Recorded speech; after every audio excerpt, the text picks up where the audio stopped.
Blancs de la CEDEAO se préparent activement. Cette force militaire de maintien de la paix des États d'Afrique de l'Ouest a été créée en 1990 et elle est déjà intervenue dans plusieurs pays de la région, Libéria, Sierra Leone, Guinée-Bissau, Côte d'Ivoire.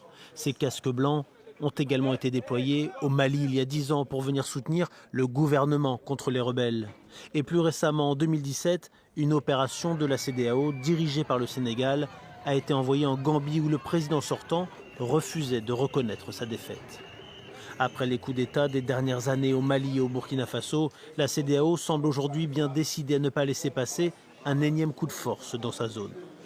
Les chefs d'état-major des armées et leurs équipes ont travaillé 24 heures sur 24 à l'élaboration d'un concept d'opération pour une éventuelle intervention militaire en République du Niger afin de rétablir l'ordre constitutionnel et d'assurer la libération du président détenu. La CEDEAO affirme qu'elle privilégie encore la diplomatie, mais la délégation qu'elle a envoyée au Niger n'y est restée que quelques heures pour s'entretenir avec les putschistes dans l'enceinte même de l'aéroport de Niamey et sans même rencontrer le chef de la junte. Et en coulisses, on reste très déterminé à utiliser tous les moyens nécessaires pour s'opposer au coup d'État.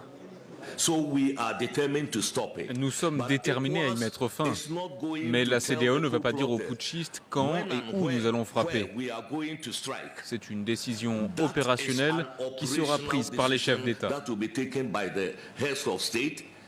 Mali et Burkina Faso, autres membres suspendus de la CEDEAO, ont d'ores et déjà annoncé leur soutien à leurs voisins nigériens. De quoi laisser craindre une potentielle guerre régionale si la diplomatie échoue, mais il reste encore un peu de temps pour faire aboutir le dialogue. Oui, j'écris ceci en tant qu'otage. Ce sont les premiers mots du président Bazoum dans cette tribune. Alors le choix du Washington Post n'est pas tellement étonnant puisque le président du Niger réclame l'aide des États-Unis et de la communauté internationale. Et donc ce quotidien américain est une plateforme importante. Et puis il sait qu'il a le soutien de Washington puisqu'hier Joe Biden a demandé la libération immédiate du président déchu et de sa famille. Et mercredi déjà, le secrétaire d'État américain Anthony Blinken avait réitéré le soutien des États-Unis au rétablissement, je cite, du président élu dans ses fonctions.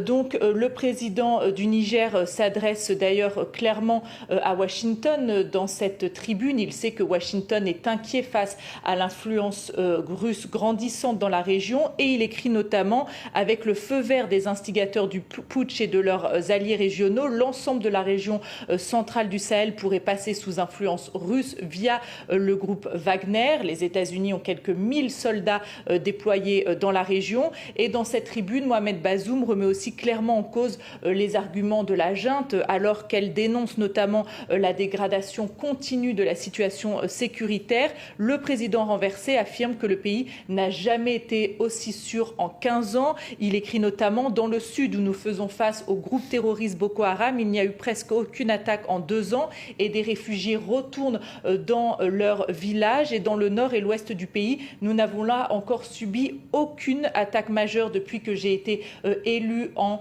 2021. Le président déchu qui prévient que si le putsch réussit, il y aura des conséquences dévastatrices pour son pays, mais aussi pour le monde entier. En attendant, les États-Unis, de leur côté, déconseillent à leurs ressortissants de se rendre au Niger. D'ailleurs, certains ressortissants américains sont montés, certains citoyens américains sont montés à bord des vols de rapatriement français et italiens ces derniers jours. Et puis, les États-Unis ont aussi fini par ordonner l'évacuation de leur personnel non essentiel de Niamey.